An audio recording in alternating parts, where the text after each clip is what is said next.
Good afternoon, Guttman interns, faculty, field associates, staff, anybody that's watching this video. My name is Reverend Nancy Dominique DeSablis. Welcome to this short video introduction on Core Elms. I am going to share my screen in a moment and just take you through several PowerPoints designed to give you a brief introduction to the Core Elms platform. Let me do that right now.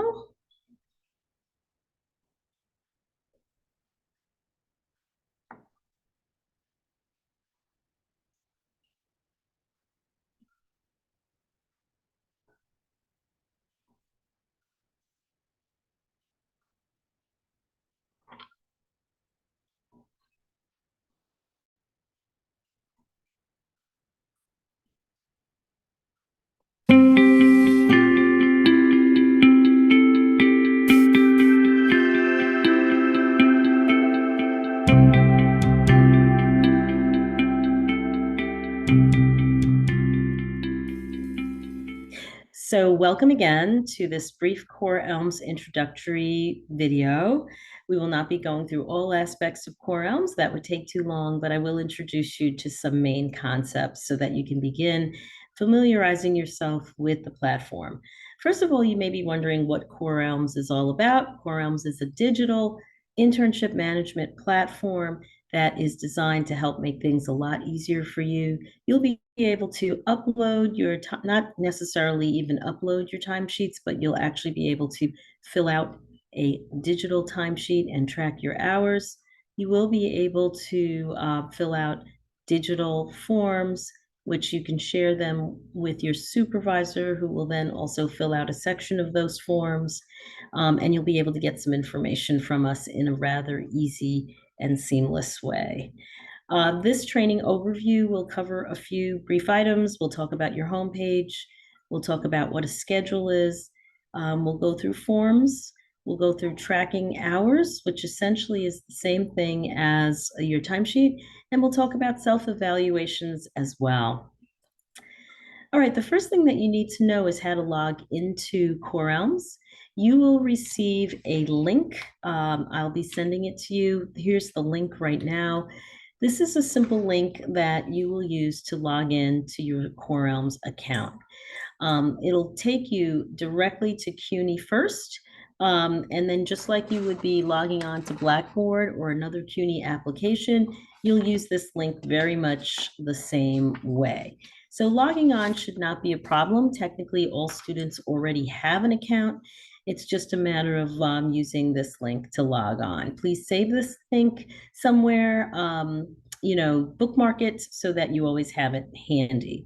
And if you ever have any issues logging into Core Elms, don't worry, just email me and I'll help you get into the system. All right, we're going to start with the first page that you will see as a student. When you log into Core Elms, you will arrive at this page, which I call your home page. You'll notice on the right side, actually, let's go to the left side of the screen. There is a blue drop-down menu with a variety of options. That's a really important feature because that's essentially where you access some of the main things that you're going to be using in Core Elms. For our video today, we're only going to be working with a couple of those items. You will also notice there's a black folder to the left of the screen. It says Student Resources. In that black folder, occasionally when you open that up, you will find various documents and forms and things that we put in there that are important for you to access. You might find, for example, a flyer about an event or your field placement calendar for the semester.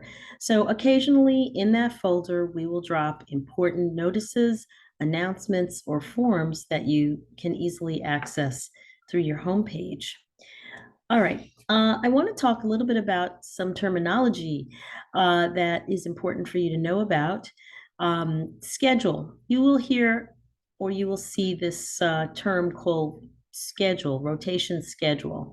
The rotation schedule is basically two things. It's the dates that you're doing your internship, meaning the dates that correspond to the semester. So in the fall of 2023, all internships begin September 11th. That's the start of all internships, and they end December the 15th. So the rotation date for the fall of 2023 is, again, September 11th to December 15th. Those are the rotation dates. Obviously, every semester there's a new rotation dates. They will correspond basically to the start and end of your classes. So, and then the next piece of the rotation schedule is the type, and that's easy. The type is simply the class that you're in.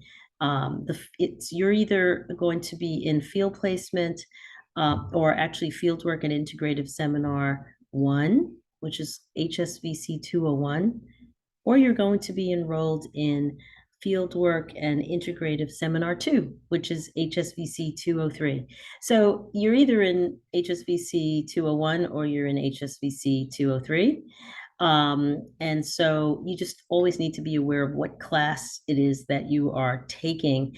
And the class, in combination with the actual semester dates, or the dates of the start and end of the internship for that given semester, comprises your rotation schedule.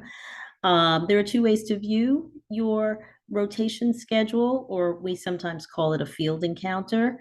If you go to if you go to the blue bar again on the left side of your screen, you will actually see something that says rotation schedule. I'm going to point it out. The arrow is where my cursor is. Also, there is an orange horizontal bar, menu bar on top. You'll see the word schedule right here. So you can either access your actual schedule by clicking on either one of those.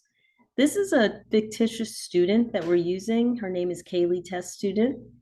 And you'll see Kaylee Test Student's name is on top here. Your name will be on top for your personal account.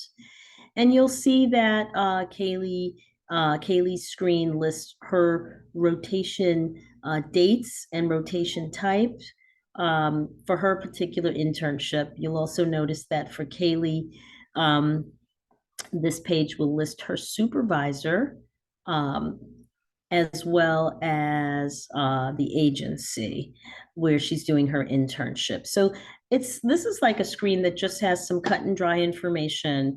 You know, what are the internship dates?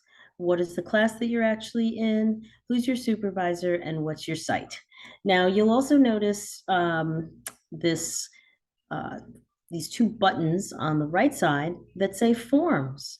And that's really important because this is the page where you access forms, key forms that you need to fill out during the internship. So let's talk about forms right now. A major component of the internship is obviously filling out forms. Luckily, we really don't have too many forms, right? The main forms that we use are the Human Services Fieldwork Agreement form. We use a midterm and a final evaluation form. You'll get a big evaluation that you need to fill out at the end of the evaluation, at the end of the internship, which is going to ask you to evaluate the agency that you worked in and the supervisor that you worked with. And occasionally there might be some other forms that we ask you to fill out, right? But the ones that I just mentioned are typically the big forms. Now, as you know, we always give you a field calendar each semester that tells you when things are due.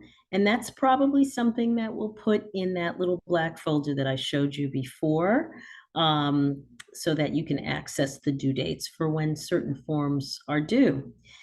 Let's go to this particular screen here, which is how Kaylee could access a form. So remember, back on this screen here, which was the schedule screen, I indicated to you that these red buttons were for forms that are due. Whenever you see a red button in Core Elms, anything red usually indicates that it's waiting for you to take some action. If you click on it, it'll activate something that needs to be done. In this case, it's telling Kaylee that there's a form that she needs to fill out. So when Kaylee clicks on that red button, she's brought to a page that looks like this. And you'll see there's a button here, also red, and it says Start Form. It wants her to start the form. And the form that needs to be filled out in this case is the Human Services Field Placement Agreement form. This is a shared form. This is a form that's filled out by both you and your supervisor. You fill out a section and your supervisor fills out a section. So you click and you're the first person that starts filling out the form. And then once you submit it, your supervisor will get the rest of the form, the section that applies to them to fill out. And you'll see this status button here, and there are two things that are indicated, student pending and supervisor pending. And that just means that no one has filled out the form yet. So it's waiting for you to take some action. So Kaylee, in this case, who's the student, would click Start Form. She would actually fill out the form. Okay, this is a screenshot of a section of the form. Obviously, the form is much more involved than what you're seeing here. She would sign when she's done, and then she would hit the submit button. Okay. And then what that's going to do is that's going to send this or push this to her supervisor, who would then fill out her section of the form. When you have completed your section, you'll see, you'll get a screen. You can go back to that screen and it'll indicate that you have completed the form, right? And that's why it turns from the red circle with the exclamation mark to a green circle with a check mark, indicating that you have successfully filled out the form. But it's still waiting for your supervisor to fill out the form. When your supervisor does that, you'll go back and you'll know, because both these indicators will actually be green. All right, let's talk about hours tracking. Hours tracking, yay, that's your timesheet. Timesheets, as you know, are a big and important part of the program. Hours tracking is the same way. It's another way of saying timesheet. So when we talk in terms of hours tracking, we are referring to your timesheet. This is where you're going to be recording your internship hours, and you're going to record your hours daily. Okay, I'm going to repeat that because that's so important, that you're going to record hours daily. What this means is that in the old system, you would pull out a biweekly timesheet, you would fill it out every 2 weeks, you would submit it to your supervisor, right? Who would then approve your hours manually and then send that form back to Guttman. This is all digital and electronic. And the way timesheets are done in Core Elms is they're not done biweekly, they are done daily. And that means every day that you go to your internship, at the end of your internship shift, you need to then go into Core Elms, and then you need to track and put in your hours that you worked for that particular shift. So if I work, for example, Thursday, September 30th, and I start my internship at 10 and I end my internship at 3, then at 3 o'clock, or pretty much I can even do it right after, 3:15, whatever, right after, I can go into Core Elms and say, hey, this is when I worked my internship hours for that particular day. Let's see how this looks right now. So what you would do is remember our blue menu, our blue horizontal, not horizontal, but our blue vertical menu bar that has all those great options. You're going to click on hours tracking. Hours tracking is where you fill out your timesheet. When you do that, you are going to get to this screen, and it's going to give you the option of recording new hours. This screen is empty, but over time, this will also keep a running record of all the hours that you've worked at your internship. It keeps that electronically for you, and it's very accurate. And this way, you never have to worry about how many hours of internship you have completed, because this system will constantly be updating you and keeping track of your hours. And that's why you want to be responsible for making sure you submit your hours each time you do your internship. So Kaylee hits record new hours and she comes to a screen that looks like this. This is the screen where Kaylee would be entering core information. At first, it looks a little complicated, but honestly, it's not. The first screen that Kaylee needs to fill out is her schedule type.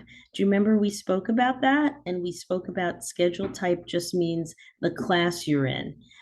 In her case, she's in HSBC 201, so which is integrative and fieldwork and integrative seminar 1. So she actually would select that. This is a drop down field and it's only going to give you the choice of one or the other. Kaylee's supervisor is going to pop up automatically. Kaylee's supervisor is called Kaylee Test Preceptor.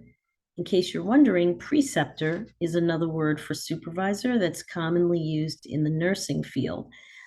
This is just an example for the purposes of this training. All you need to know is your supervisor should automatically come up, or you can do a search by putting the first few letters of their name, and the rest of their name should pop up. There could be other options, and then you just select the one that matches your supervisor. As long as we have your supervisor and it's been entered into our system, it should pop up automatically. There's also an option for you to select your task supervisor. If any of those individuals should change, like let's say somebody changes a job or moves on, it's important for you to let us know that so that we can get the updated information and then update the system so that when you do your timesheets, it's linked to the new person that's going to be overseeing your timesheet. So anytime there's a change like that, it's important for you to let your field associate and or myself know. Okay, the next thing is that Kaylee is going to fill the actual time that she worked. She works on 6/28/2023, right? That's a day that she did her internship. And so she started and she ended on the same day. And that just means that your start and your end date will always be the same because there are no overnight internships, right? You're never like sleeping over, presumably.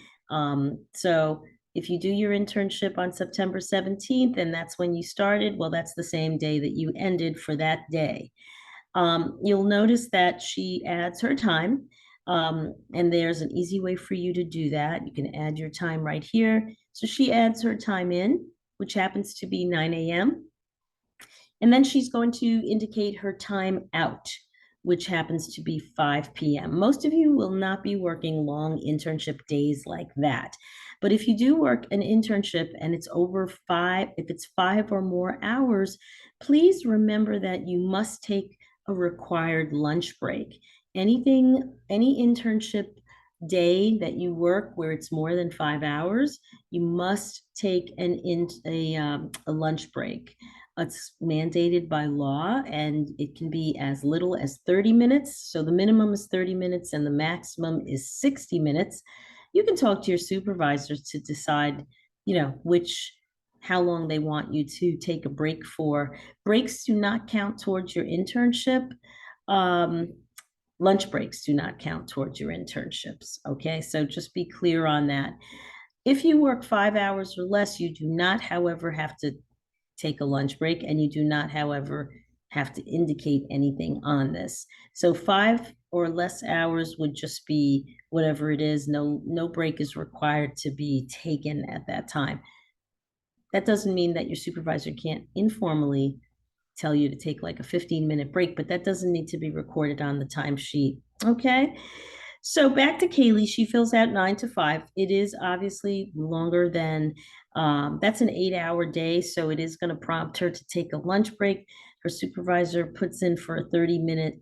She can put in for a 30-minute lunch break. That's her supervisor approves that, and it calculates that she worked a total of 8 hours a day. There's more to this timesheet than what you're looking at. So when you go on your screen, you're actually going to see a little bit more. You're going to also see a section of this sheet that actually has like a checkoff list of various things. various tasks and responsibilities. So it might have like 6 or 7 things that people typically do on an internship: answer phone calls, um, provide general counseling support. It might say help with intake. It might say friendly visiting. It might say coordinate or help with activities. So you're going to get a check off list, and you would just check off the various things that match what you did. And if there's something very unique that you did that doesn't correspond to anything on the check off list, there's a field here for you to add that in. So any unique assignments or projects that you worked on for that particular day, you're going to again sign. It's hard to see here on this screen, but there is a space here for you to sign. And then you're going to press submit hours. Okay. And then you're going to get a indicator here on your home screen that's going to say that your hours have been successfully completed. Okay. It's going to actually also tell you what the hours are that it's approving, or that it's not approving, because your supervisor only approves those hours, but it's going to tell you what hours have successfully been updated. In this case, if we go and look at Kaylee, this is actually for a different day. It's for 6/29, not 6/28, but it's just an example showing that it approved her hours or updated her hours for 6/29.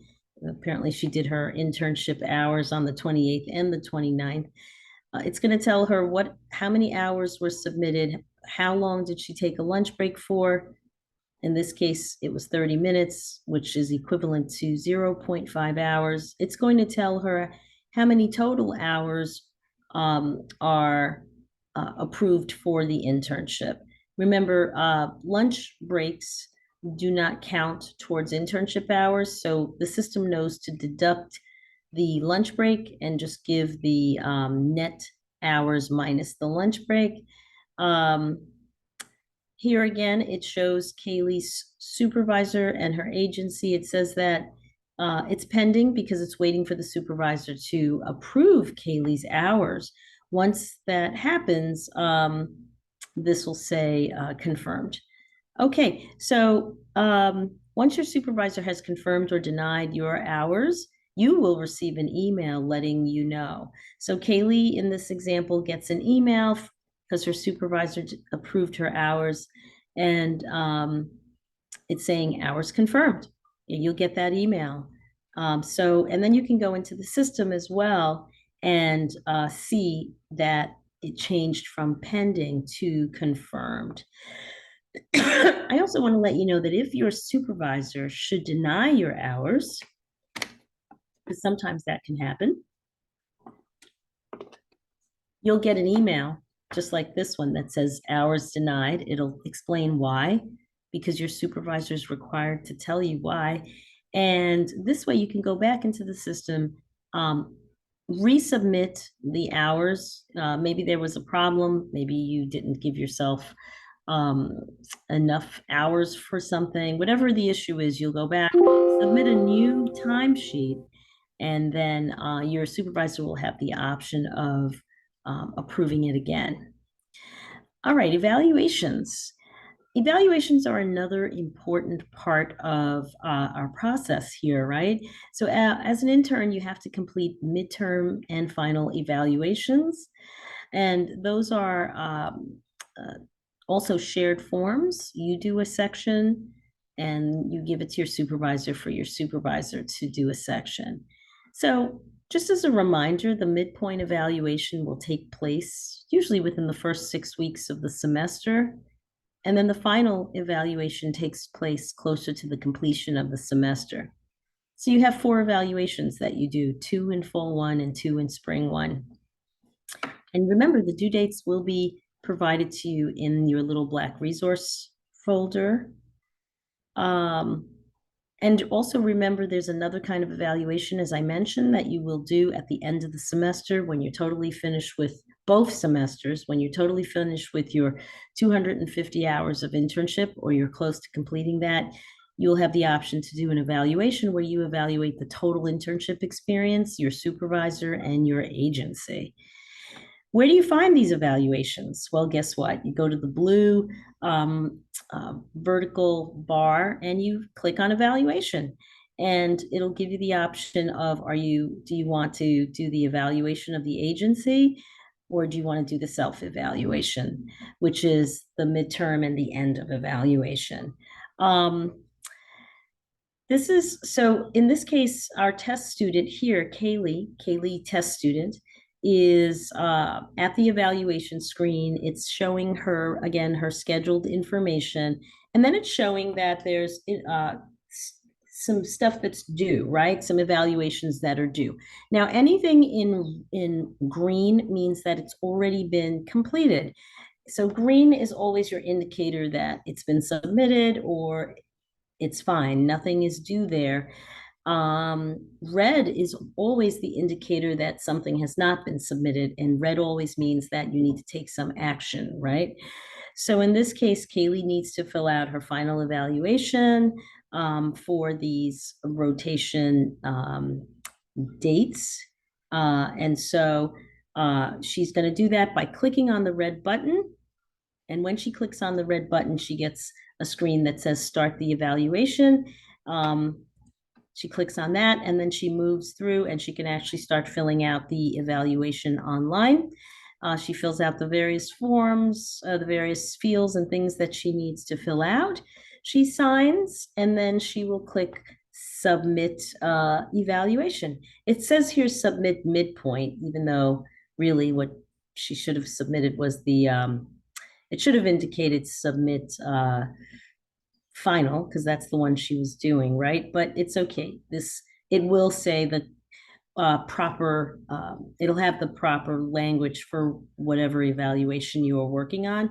You hit submit, which is a green button, and then you'll get an indication telling you that that has gone through properly, right? So you know. Your supervisor on their end will also receive an email saying that something is due and that they need to fill something out. And as soon as they do that, all systems, both on your end and on their end, will turn totally green to show that the evaluation has been successfully completed and done. So that's it. We went through basically forms, evaluations, and hours tracking. That's a lot for now. I would say go into the system, play with it a little bit. If you have any questions, you can ask your field associate or myself, and we will also have some additional people to help you. You will be fine with the system. It might take a minute or two, but like anything else, you'll learn how to do this. Again, if you need help, just reach out to me via email is the best way, or reach out to your field associate. Thanks again for looking at this video, and enjoy working with Core Elms.